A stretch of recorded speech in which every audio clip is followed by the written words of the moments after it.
Day BN2A. We are from the group 2 and for our topic for today is about the social literacy. So, let's go for our objectives for today or our goals for this class. So, after the completion of the lesson, students should be able to, letter A, develop understanding of the working definition of social literacy. B. Explain the roles of parents and teachers in teaching social skills to children. And letter C. Discuss and examine issues in social literacy.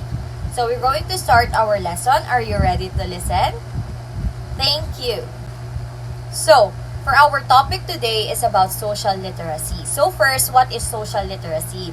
It refers to the ability to understand, interpret, and navigate social situations and relationships effectively.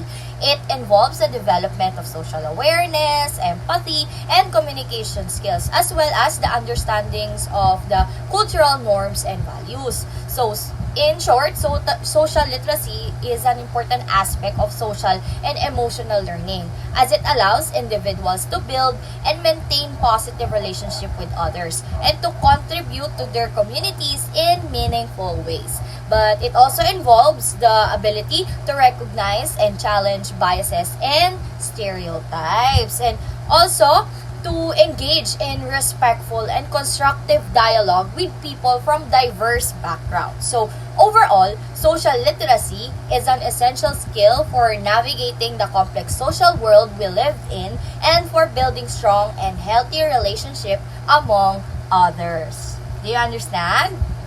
Okay.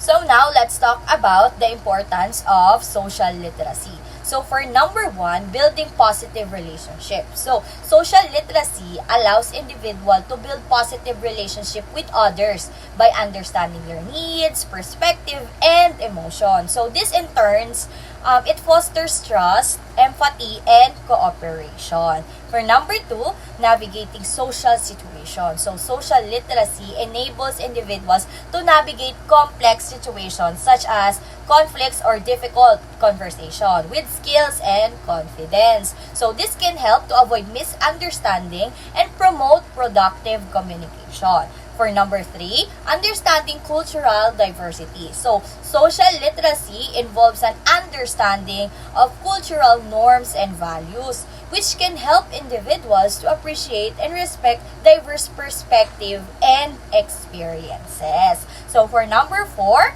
let's go to number 4. Promoting inclusion and equity. So, social literacy can help individuals to recognize and challenge biases and stereotypes and to promote inclusion and equity in their communities. And lastly, enhancing personal and professional success. So, social literacy can enhance personal and professional success by promoting effective communication, problem solving, and leadership skills. So those are the 5 importance of social literacy.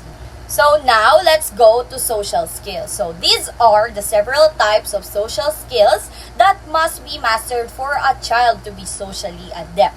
These range from ability to initiate, maintain, and end a conversation to reading social signals to more complex skills such as solving problems and resolving conflict. This is according to Lawson 2003. So the following example represents some of the fundamental principles of relating well to others. Children with social skills deficits can be taught these skills directly by parents or teachers or professionals using the strategies of modeling, role-playing, rehearsal, and practice. So let's go with the first social skill. So it is greeting. So, greeting, children develop relationship with peers by interacting with them. The first step in a social interaction is greeting someone. So, greeting others is not done only by saying hi or how are you, hello, but with facial expression, with the tone of voice and gestures such as nod or wave. Just like saying hi.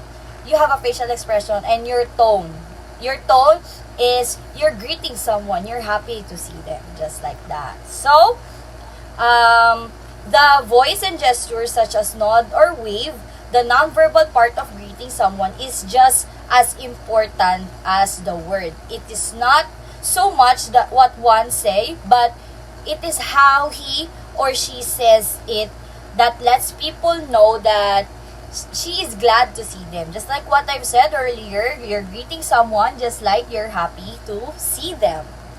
And for the next social skill is initiating conversation. In order to carry on a conversation, a child must be enabled to initiate, maintain, and close conversation appropriately. So this requires good listening and attention skills as well as the ability to take turns and probe for missing information. So being a good conversationalist requires turn taking and reciprocity. So reciprocate.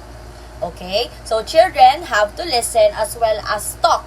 If they do not show an interest in what the other person has to say, they probably will not be interested in talking. So impulsive children often have trouble knowing when to talk or when to listen. So next, understanding the listener. Once a conversation is initiated, it has to be maintained. In order to do that, it is important to understand the audience one is talking to. A socially adept child quickly and unconsciously identifies and categorizes his listeners, measure what he or she has planned to say against the anticipated response of the listeners, and then proceeds or alters or avoids what she has planned to say. He or she knows that talking to authority figures is not done in the same way when talking to peers. A misread of the listener often leads to misunderstood or misunderstanding the message and potential social rejection. So to converse in a socially appropriate manner, children must be able to take the perspective or point of view of the other person. For example, think the way they think. Like that. So to do this, a child must pretend that he or she is the listener and think about what he or she needs to hear to understand what is being said. So next, empathizing. So empathy is more than perspective taking. So it means that one is able to feel what the others feels or what the other person feels. So empathy allows one to really connect with other people. And other children often think of children who lack of empathy as mean, unkind, and self-centered. Do you understand?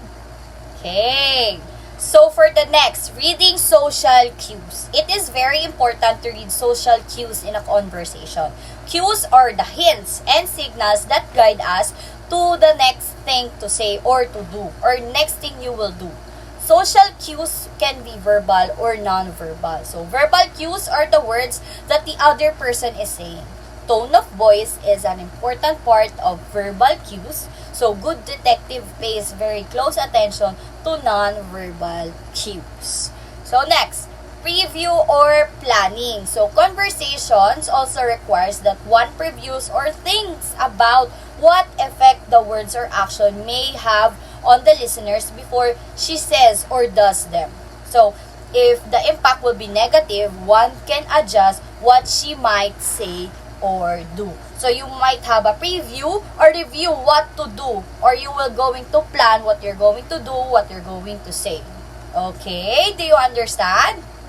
Okay. So now let's go to problem solving. Problems and conflict are often part of social interaction. Someone may not agree, get angry, insult, or become aggressive at something that one says. How one reacts to these conflicts depends on how good her problem-solving skills are. So, conflicts cannot be avoided and are often necessary to be clear the air. Turning a conflict from a win-lose situation to a win-win situation is the best way to resolve a conflict or a problem. So this requires negotiation and compromise, give and take the results in a situation where all parties can live with all, help maintain friendship. So we must maintain peace, and learn ourselves how to negotiate and compromise without hurting others. Okay? Now, let's go to apologizing. So, everyone makes social mistakes at one time or another. A person with good social skills is confident enough to make a sincere apology for her error or his error. So, this is a courageous act and is the quickest and easiest way to correct a social blunder. So in reality, other people usually have a higher opinion of someone who apologizes for making a mistake. So apologizing is a sign of humble and mature character when one commits mistakes. So we need to commit and admit our own mistakes. Apologizing does not make you weak. It will make you a much better person. Okay? Do you understand? Okay. So what is prosocial and intercultural behaviors? Prosocial and intercultural behaviors and skills are both important for individuals and society. By developing prosocial skill, individuals can contribute to a more positive and supportive community while also improving their own well-being and relationship with others. So what is the difference between prosocial and intercultural? Prosocial behaviors refers to action or attitudes intended to benefit others or society driven by empathy, kindness, or a sense of social responsibility. Example for this is you helping your classmate with doing homework like that. And while intercultural competence is the ability to communicate and interact effectively with people from different culture backgrounds. Example this is respecting traditions, beliefs, and communication style. Remember, prosocial and intercultural behaviors are two sides of the same coin, working together to build societies where people feel valued, understood, and supported. Importance of social literacy in education. Social literacy is an important skill for students to develop in educational setting for several reasons.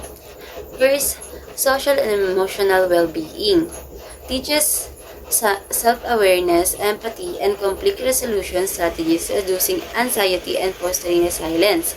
Example, a student practice mindfulness exercise to manage exam stress. School might implement emotion check-ins at the start of class to help students articulate feelings. Second, academic success. Collaborative skills and active listening and deepened understanding of complex topics. Example, in science class, students debate ethical implications of genetic engineering. This requires respectful disagreement, evidence-based agreements, and synthesizing peer feedback to refine ideas. Third, inclusion and equity. Encourage cultural humility and challenges systematic biases through dialogue. Example, a history lesson explored LGBTQ rights movement globally. Students analyze primary sources to understand diverse struggles and celebrate progress towards equality.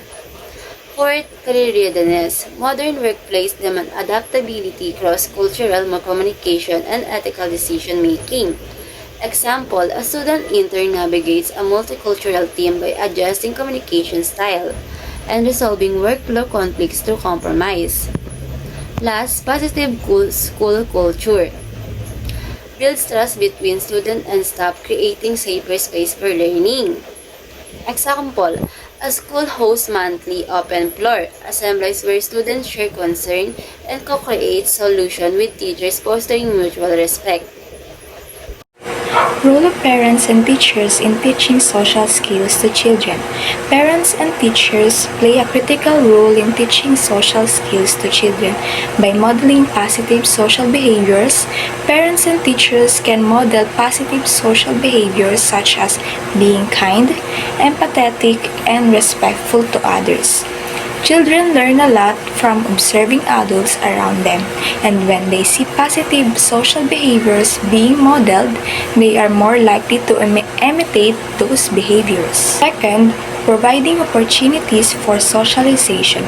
Parents and teachers can provide opportunities for children to socialize with others, such as organizing playdates, community events, or after-school activities. These social interactions help children learn how to interact with others and build social skills. And the third one, teaching social skills explicitly. Teachers can incorporate social skills lessons into their curriculum, such as teaching conflict resolution strategies, problem-solving skills, and how to work collaboratively with others. Parents can also teach social skills to their children by discussing these topics at home or through specific activities and games. The fourth, providing feedback and reinforcement. Parents and teachers can provide consistent feedback and reinforcement for positive social behaviors. For example, they can praise children for showing kindness or empathy towards others, or use positive reinforcement when children use appropriate social skills in social situations.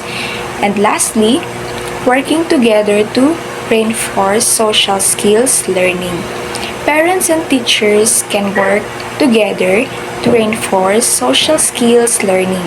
They can communicate regularly about the child's progress and provide consistent feedback and reinforcement to help the child develop their social skills.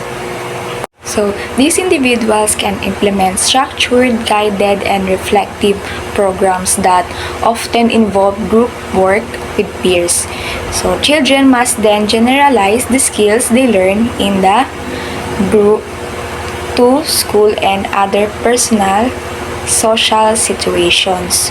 So, school is the place where children spend the majority of their time with peers. So, it is therefore a natural and perfect setting for children to learn and practice social skills. While teachers do not have to teach a class in social skills, they can take advantage of every opportunity to help children improve their social skills. So they should be alert to teasing and bullying and aware also of children that are rejected or ignored by the peers. They should work cooperatively with the children's parents to prevent the humiliation, embarrassment, and distress that befall these children. So, pairing a socially inept child with a socially adept one, involving children in cooperative instead of competitive learning exercises, identifying and acknowledging the strengths of all children, understanding social weaknesses, and creating an environment in which diversity is accepted and celebrated can greatly enhance all children's social abilities, sense of belongingness, and self-esteem, not just in the classroom but also in life as well. Issues in teaching social literacy. How children develop their social literacy is intrinsically a contextual matter and is not something that can be easily traced in a linear or development fashion. So, there are two distinct ways of answering the question on how children learn to live socially with each other and with adults. So, we have the first view is normative and communal. From their culture, children learn customs that provide them with a guide to act in ways that minimize conflict. While the second view is pragmatic and individualistic. So in this view, social order is dependent on sanctions and formal agreements. So rules are obeyed because they confer personal advantage on a child. In the normative view, children are persuaded of the moral force of acting socially through their voluntary associations with others. So both in their immediate circle such as the family and in the wider community, and for example through membership of a church or club, the child in this normative view will not only know the correct behavior but will perform the role without any need for regular, conscious reference to the rules governing it. Subjective standards of morality.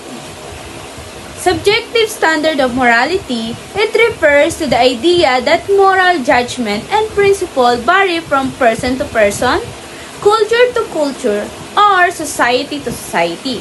This perspective suggests that morality is relative and what's considered right or wrong depends on the individual beliefs, values, and cultural norms. In essence, subjective morality implies that number 1, moral truths are personal and subjective. Number 2, different people can have different opinions. Number 3, no universal moral truth applies to everyone. And this concept can lead to diverse perspective on various issues, highlighting the complexity of human morality. What is human nature? Humans have inherent tendency to share information experience with others, often driven by a desire for social connection, validation, or a sense of importance.